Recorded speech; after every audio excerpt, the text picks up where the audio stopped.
Hi everyone, I'm Hongxi, director of Daughter's Daughter, and we are here at Udine Far East Film Festival for the film. Yeah. Okay. Can you tell us something about the story of Daughters? How the story came about? It's a very original story. Sure. Uh, the story idea actually originated back in 2018 or 19, before the COVID, and was quite.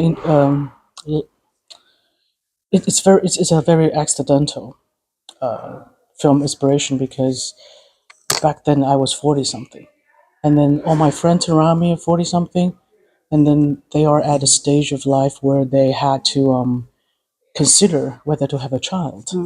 It's approaching infertility, so Yeah. a lot of them were doing in vitro, and then I just heard how it doesn't matter if they are homo or hetero couples, so they are working very toughly, to try to conceive a child. So so having heard their stories, and then especially one of my friend who is having this really difficult time, mother daughter relationship with her mother, of course, and then she was doing this in vitro process with her husband, and then she went to Los Angeles, and then she was telling me that, oh, she had to fill out a form where you have to assign a sort of like a guardian if she passed away during this medical process. Oh, so of course the first one she filled in was her husband, and then the fertility center said, "Oh no, you have to have two candidates, because Okay. if the first one also pass away, then you have to fill out another person." So she was struggling whether whom to fill in. Like, of course, the first one she thought of is her mother. But then, because due to her relationship, this is this weird relationship with her mother, so she said, no, I don't want to put my mother. I think she's going to destroy whatever it's left over, whether it's an egg or sperm specimen, or an embryo. So she was like struggling. Thinking, how about my dad? No, no, no. My brother, not reliable and stuff like that. So, but at the end, she put down her mother. She told me she put down her mother. So, at that moment, I was thinking, oh wow, this is interesting. It is. So all kind of story possibilities kind of attacked me, because I was thinking, oh, so because I knew how dramatic their relationship is, and I was imagining, oh, you passed away, your husband passed away in a car accident, and your mother comes to LA, and doing your all your funeral related stuff, and at the same time, if she's to pick up an embryo, and what, how, I don't know. In the beginning, it's such a situational comedy for me, because it's all hypothetical. It's not like, oh, a real person inspired me. It's something that you imagined of a tragic incident, but with the embryo thing waiting afterwards.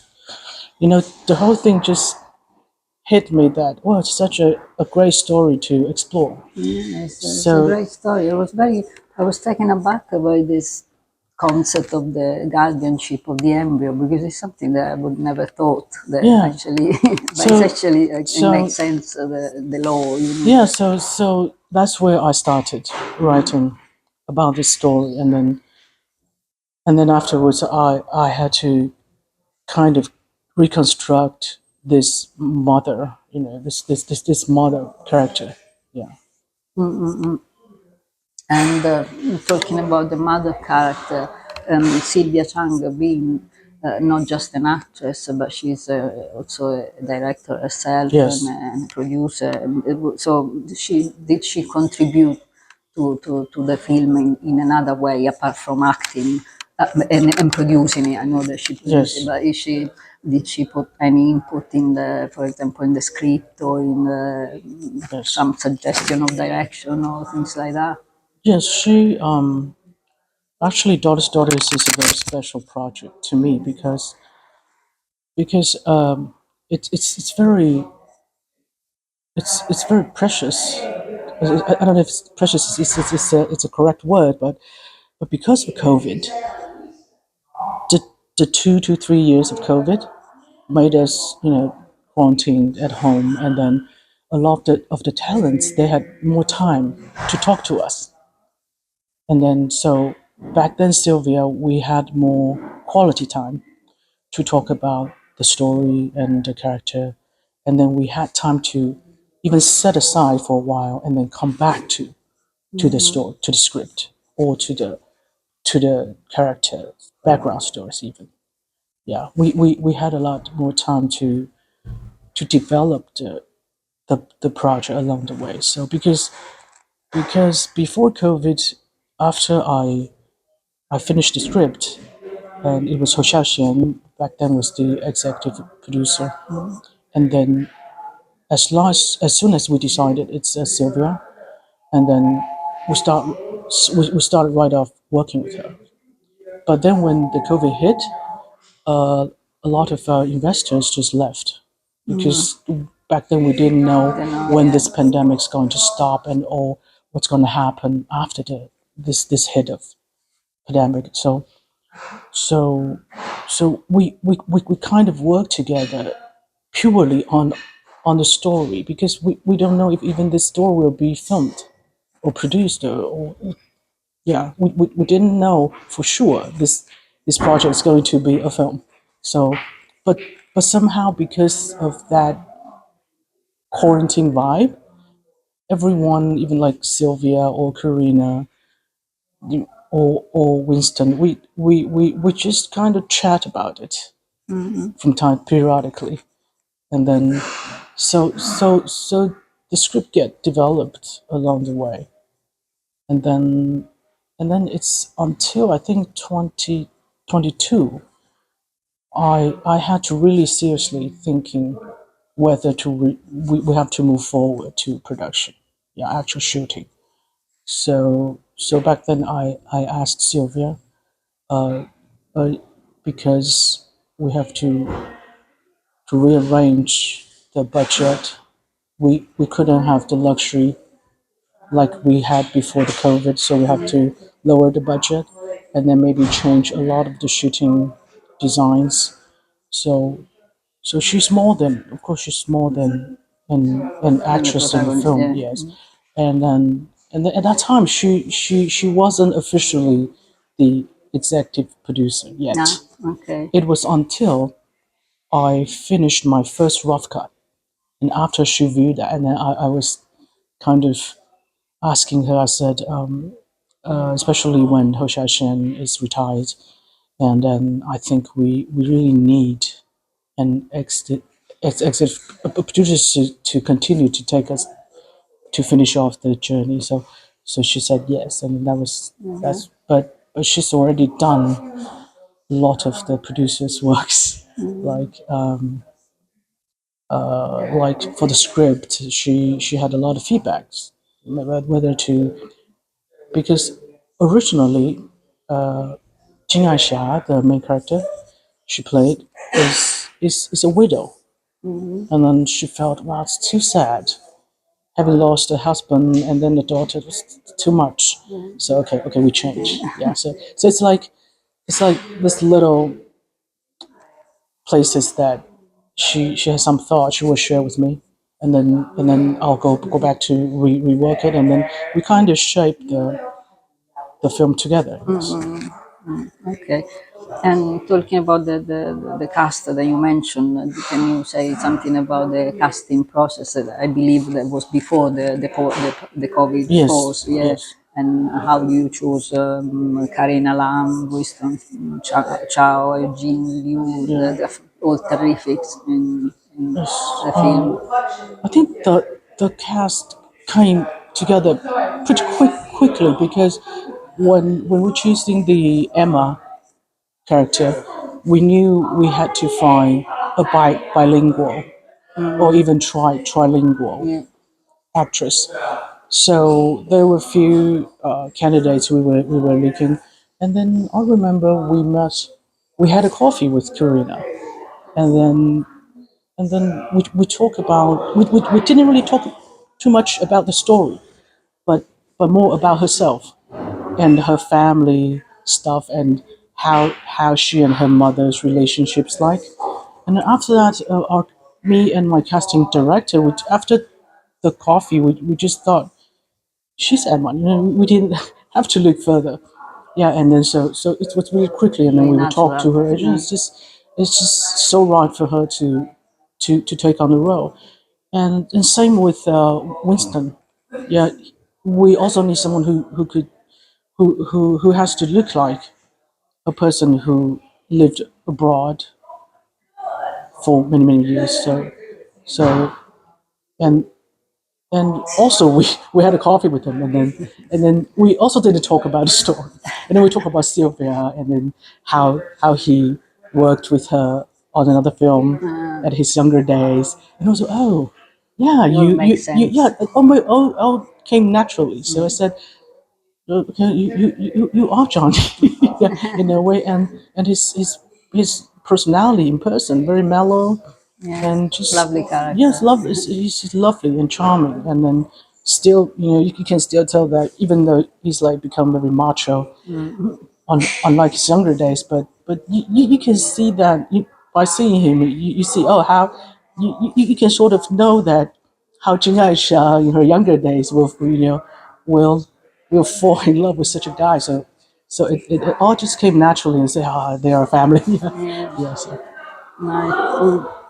And there's something that I wanted to ask you because I don't know if it's my imagination or it was, but I noticed that the sound design of the yes, film is particular because I noticed the background sounds are turned down, right down in many scenes, so the conversation come a bit more center stage and it yes, give an idea of being on a stage or in a theater, and yes.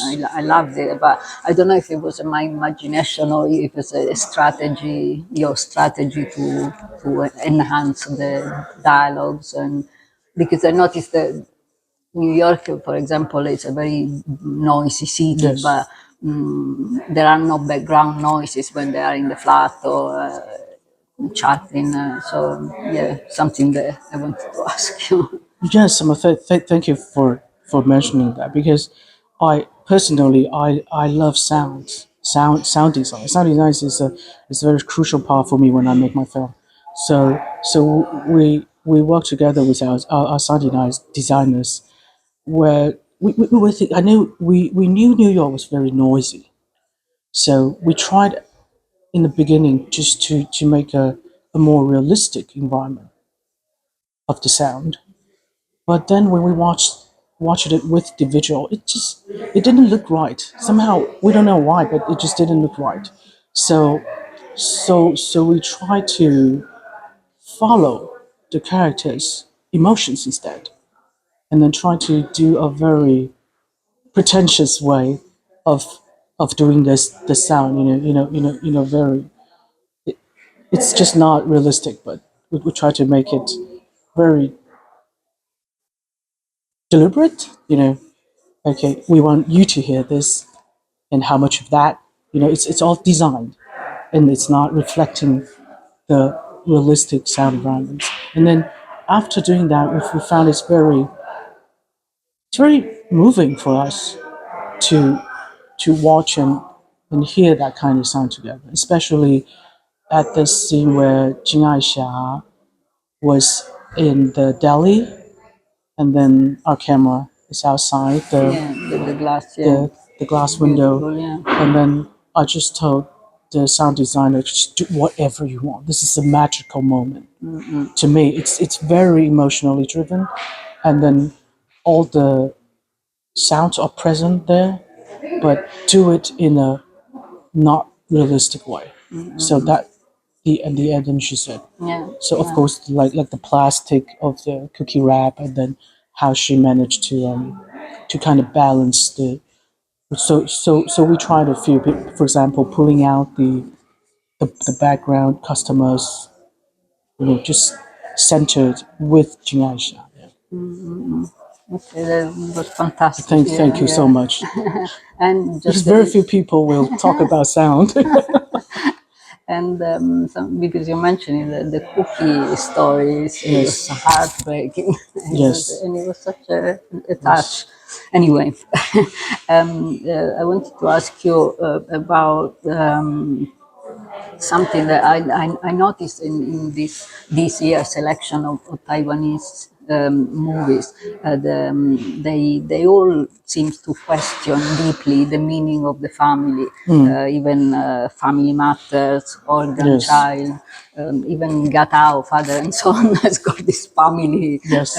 mention.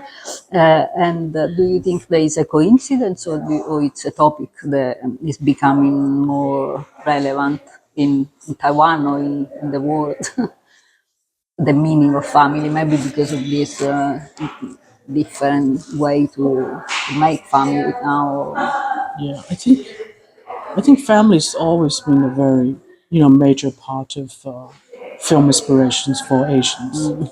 I think not Yeah. Taiwan only, but like Pan Asia or whatever.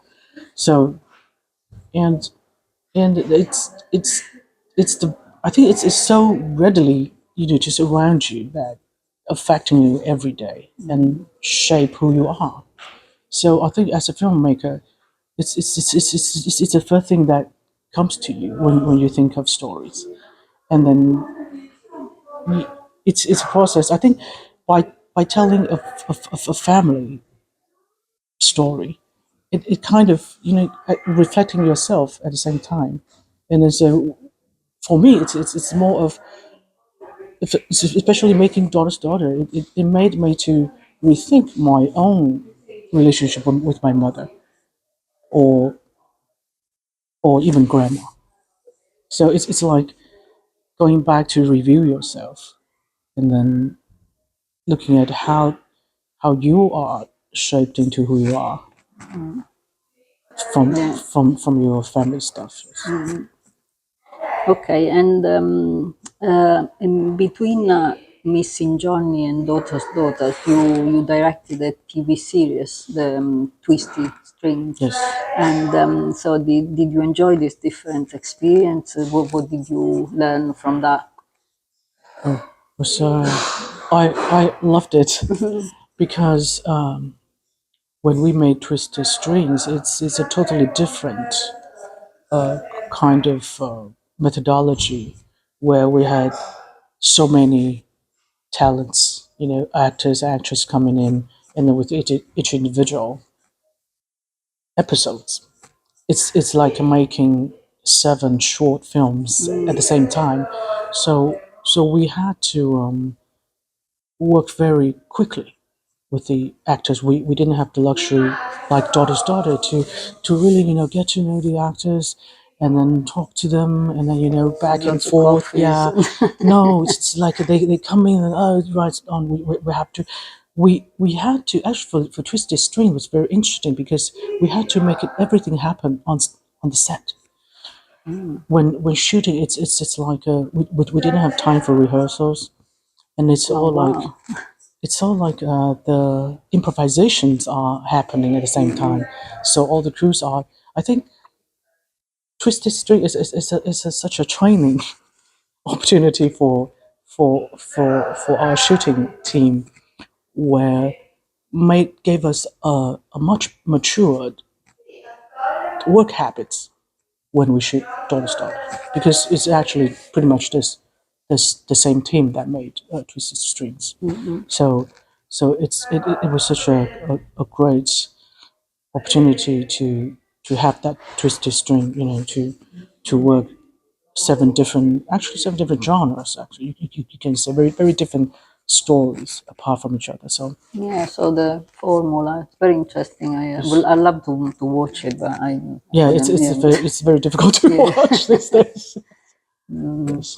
Okay, and what did you treasure from the time you work with director Hsiao-Hsien? Sorry, my pronunciation. And do you have like an anecdote to share about With working with Sylvia. Wu Xiaoxian? Oh, Hsiao-Hsien. Okay.